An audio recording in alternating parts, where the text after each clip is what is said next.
The room is silent, but the tension is deafening. Two figures sit across from each other.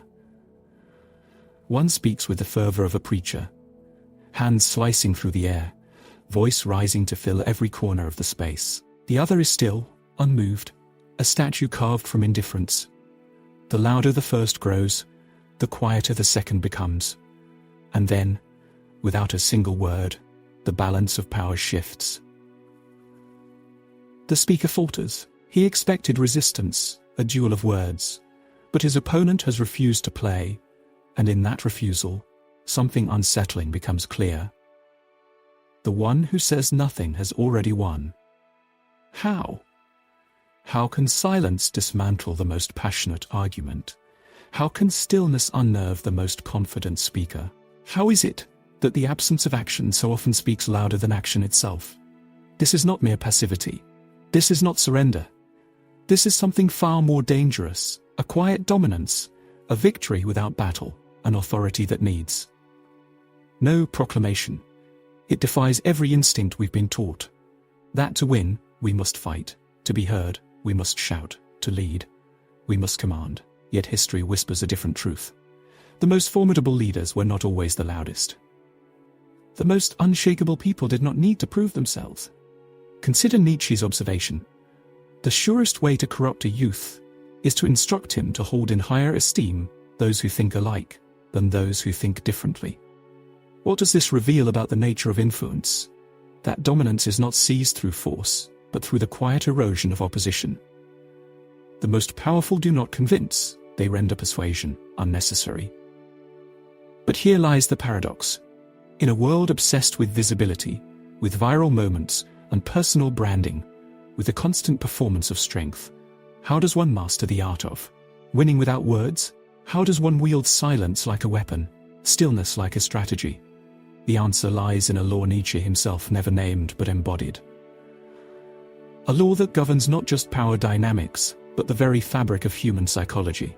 It is the law of quiet dominance, the understanding that true control is not taken, but surrendered to. That the most unbreakable will is the one that does not need to announce itself. That the deepest influence is not loud, but inevitable. And so we arrive at the great question: what if everything you've been taught about strength is wrong? What if the loudest voices are the weakest, the most desperate to be heard?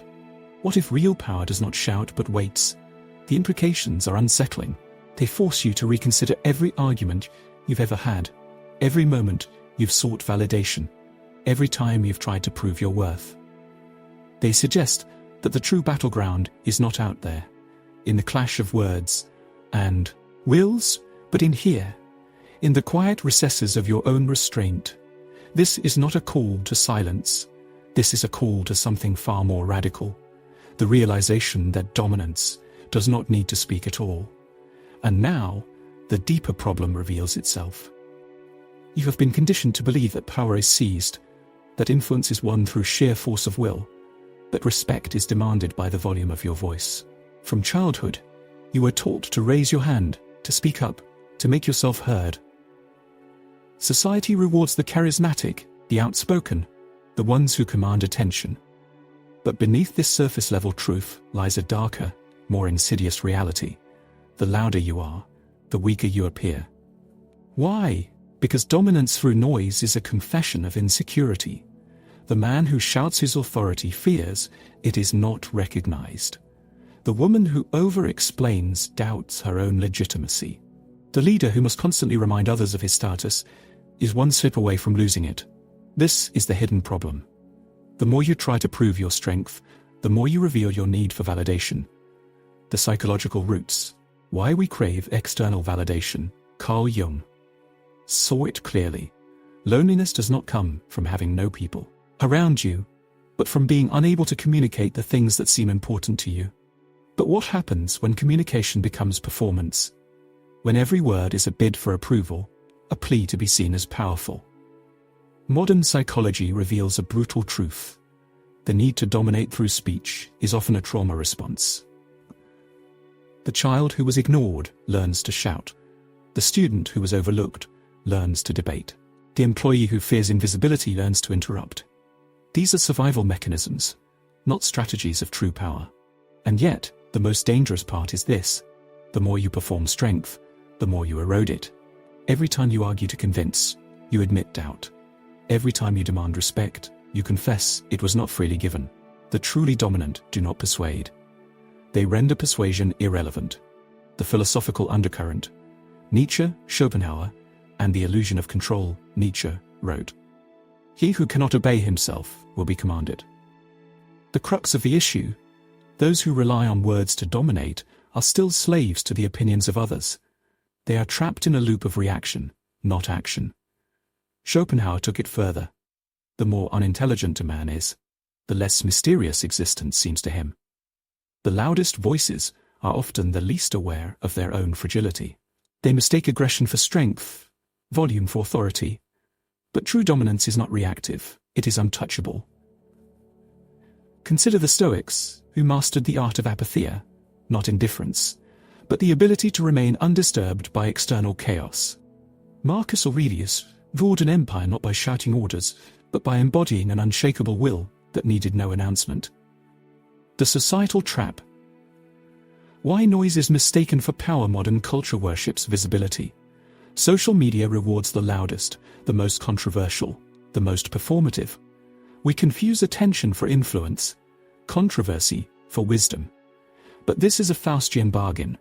The more you seek external validation, the less authentic power you possess. Aldous Huxley warned of a world distracted by trivialities and irrelevancies, where people mistake noise for meaning. Jean-Paul Sartre exposed the irony. Hell is other people, not because they oppress you, but because you allow their perceptions to define you. The core dilemma, the paradox of silent strength here, is the trap. The moment you try to prove your dominance, you lose it. The moment you explain why you deserve respect, you admit it is not already yours.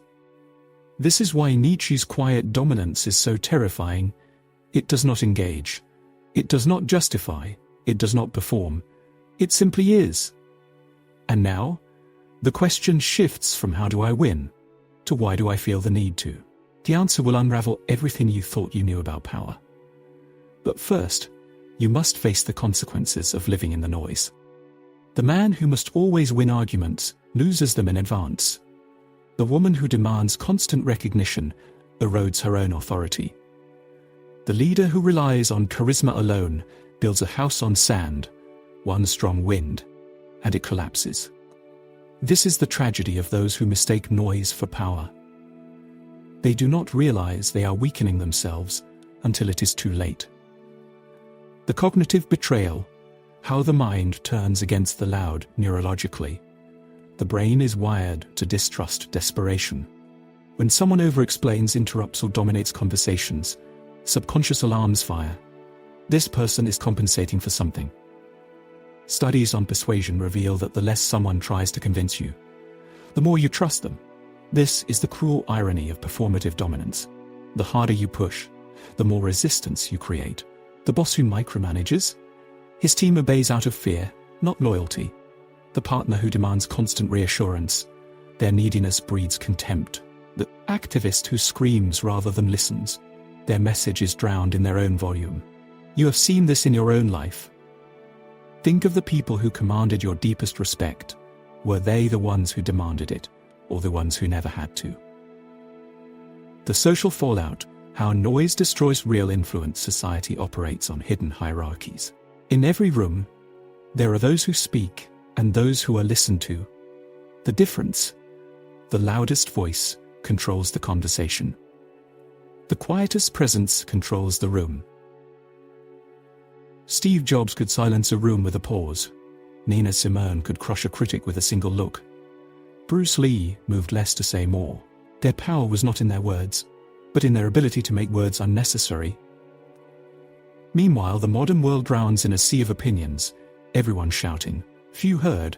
Social media incentivizes outrage over insight, hot takes over wisdom. The result: a society that mistakes reaction for strength and volume for value.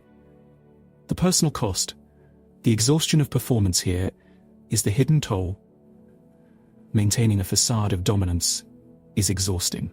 The friend who always has to be right, He is trapped in a prison of his own making. The colleague who dominates meetings, she is one missed interruption away from irrelevance. The influencer who manufactures controversy. Their relevance lasts only as long as their next outburst. Viktor Frankl observed, between stimulus and response, there is a space. In that space is our power to choose our response. But those who rely on noise have surrendered that space. They are slaves to reaction, prisoners of their own need to be seen. The fatal misstep. When dominance becomes a crutch, the greatest danger is not losing an argument. It is needing to win it in the first place. The politician who cannot let a slight go unchallenged reveals his insecurity. The artist who responds to every critic confesses his self-doubt. The parent who rules through fear rather than respect ensures rebellion. True dominance does not fear dissent, it is indifferent to it. The turning point, recognizing the trap. Now the question shifts from how do I dominate to why do I care? The answer lies not in tactics, but in identity. Because the deepest truth is this: you do not win by defeating others, you win by removing the need to. But how? The rebellion begins not with a shout, but with a silence. The moment you stop explaining, you become unexplainable. The moment you refuse to perform, you become undeniable. This is the rebellion. Not a louder fight, but a deeper sovereignty. The first law: stop asking for permission. Nietzsche's Übermensch does not beg for recognition. The shift begins when you realize dominance is not granted, it is assumed. The artist who stops justifying his work forces the world to judge it on its own terms.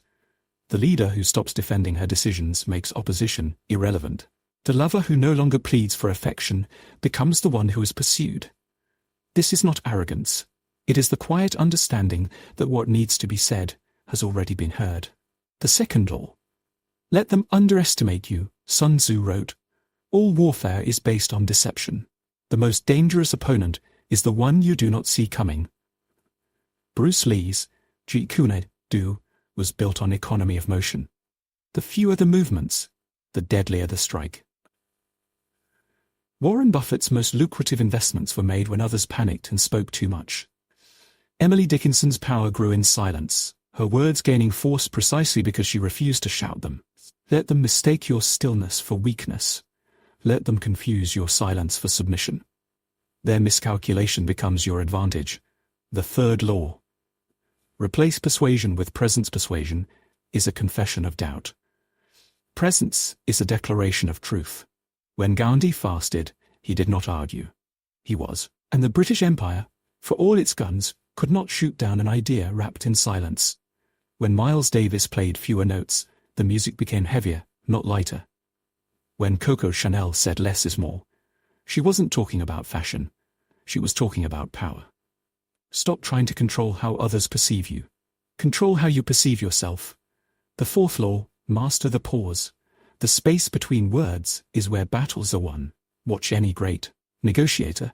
They speak less, listen more, and strike only when the silence has done the work for them. Observe courtroom trials. The most damning evidence is often not the testimony, but the witness hesitation. Study seduction. The most magnetic people are not those who fill the air with charm, but those who leave room for desire to grow. Power isn't taken in the shouting. It's seized in the stillness after. The fifth law: become a mirror. The loudest people reveal themselves in their noise. The quiet ones reveal their opponents. When Socrates faced his accusers, he asked questions, not to defend himself, but to expose their ignorance. When Marcus Aurelius was betrayed, he wrote in his journal, not to curse his enemies, but to understand them. When your rival rants, say nothing. His own words will hang him. The truly dominant do not react, they reflect. The sixth law: win before the fight begins. Miyamoto Musashi, the undefeated samurai, won battles by choosing. The terrain: you win by choosing not to battle at all. The CEO who ignores petty office politics removes himself from the game. The philosopher who doesn't engage with trolls denies them oxygen. The boxer who avoids the punch doesn't need to block it. The ultimate dominance is making your enemies irrelevant before they know they're your enemies. The final rebellion: the art of strategic disappearance. The apex predator does not chase, It waits. Banksy's anonymity makes his art more powerful, not less. J.D. Salinger's retreat into silence made his words more coveted. The Buddha did not preach enlightenment, he was enlightenment, and the world came to him. The less you need the world, the more the world needs you. The choice before you, this is not passivity. This is war conducted at a higher level. The rebellion is not fought with fists or words, but with the unbearable weight of your absence where others expect your resistance. They will call you cold. They will mistake your silence for surrender. They will rage at your indifference. Let them. While they exhaust themselves in the spectacle, you are already elsewhere, building, thinking, becoming. And when they finally turn to seek you, they will find not an opponent, but a monument. Now, the final truth awaits. The mountain does not argue with the wind. The ocean does not negotiate with the river. They simply exist, unmoved, unbothered, undeniable. This is the last veil to lift. True dominance is not something you do. It is something you are. The illusion of control versus the reality of being. For years, you believed dominance was about imposition, forcing your will upon the world. But the great paradox is this: the more you try to control, the less control you actually have. The dictator who rules through fear spends his life looking over his shoulder. The influencer who craves validation is enslaved by algorithms and applause. Now contrast this with the monk who owns nothing, yet possesses everything. The artist who creates, not for fame, but for the act itself, and is revered precisely because of it. The leader who does not seek followers, yet attracts them effortlessly. The ultimate power is not in taking space, but in occupying it so completely that the world rearranges itself around you. The death of ego, the birth of influence. Nietzsche's "Become who you are" was never about constructing an identity. It was about shedding the false ones. When you stop performing intelligence, real wisdom emerges. When you stop demanding respect, you become worthy of it. When you cease trying to be powerful, power has no choice but to flow through you. This is why the quietest person in the room often holds the most power. They are not trying to hold anything at all. The final realization: you were never meant to win their game all this time. You've been playing chess on someone else's board. The rebellion was never about better strategy. It was about flipping the table. Money? The richest men are not those who chase wealth, but those whom wealth cannot ignore. Buffett, Musk, Rockefeller, love. The most desired are not those who pursue, but those who are pursued. Greta Garbo, James Dean. The mystique of absence. Respect? It clusters around those who do not beg for it like stray dogs, but set the terms of its entry. Socrates, Mandela, the Dalai Lama. The game was rigged from the start, not against you, but against anyone foolish enough to play it. The path forward. How to live this truth: stop announcing your moves. Let results speak. The fisherman who tells no one his favorite spot never runs out of fish. Become comfortable with obscurity. The deepest roots grow in darkness. Van Gogh painted without acclaim. Kafka wrote without readers. Now their silence deafens the world. Let your absence be your argument. When others expect your resistance, give them nothing. Watch how quickly they unravel without your participation. Outlast the noise. Trends scream and die. Truth whispers and persists. The Torah, the Vedas, and Shakespeare survive not because they shouted loudest, but because they spoke deepest. The last lesson. Power is a shadow. Chase it, and it flees. Stand still, and it clings to you. This is the secret history of the truly dominant. They did not conquer, they were, and the world called it conquest. They did not persuade, they understood, and others called it charisma. They did not accumulate followers, they walked alone, and the crowd named it leadership. The choice that defines everything. You stand now at the edge of two futures. The path of noise, where you fight for scraps of validation, mistaking attention for legacy, volume for victory. The path of quiet dominance, where you become like the oak tree, unshakable, unhurried, growing stronger while others exhaust themselves in the storm. One path ends with you explaining your life at parties. The other ends with others explaining you in history books. The final words are yours. The mountain does not speak. The ocean does not argue. The sky does not justify its vastness. They simply are, and at last must you be.